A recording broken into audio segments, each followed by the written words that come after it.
Kids have been counting down to summer break for months, but while the vacation is well deserved, it can come with some academic setbacks. This morning, we're sharing easy ways to keep learning fun while still enjoying summer.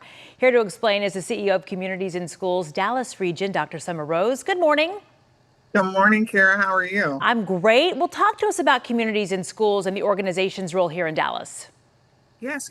So, Communities in Schools of the Dallas region is a local 501c3. We've been around for 41 years, and we say that we are in schools to keep kids in schools. And so, essentially, we're a dropout prevention program.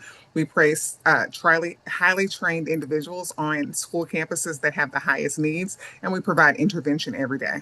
Well, summer slide, I've heard this term years ago, but obviously it's still a big concern every summer. So why is it such a worry for people and parents and educators?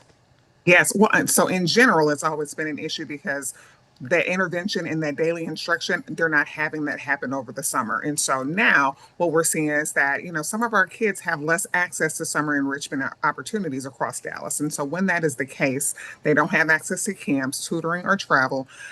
We see the achievement gap widen. And so on average, students can lose up to 2 months of reading skills and even more in math, especially those that don't have those opportunities to continue to learn through the summer. So let's talk about some ways that parents or caretakers can provide learning opportunities for kids 5 to 11. So for our littles, we want to make this fun. We encourage parents to make sure that they are, finding some way to do reading 15 to 20 minutes a day. This can be picture books, comic books, audio books, magazines, whatever it is that their kiddos are into. We also encourage parents to turn everyday activities like cooking and going to the grocery store into opportunities to learn, right? Reinforce math skills, teach budgeting, reading labels.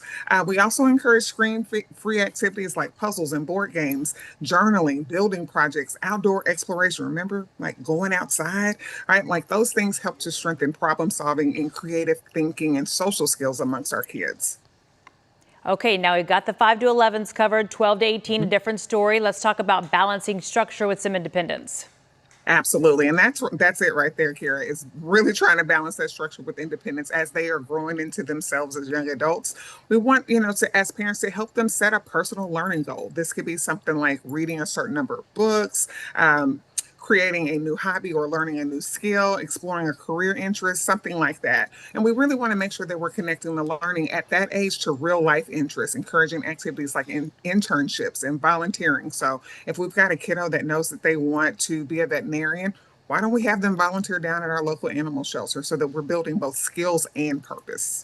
No, I know we've had young people in studio before shadowing our meteorologist who are, 7, 8 years old because they want to be a meteorologist someday. So that's a great idea. Let's talk about some other tips you share with caregivers and parents.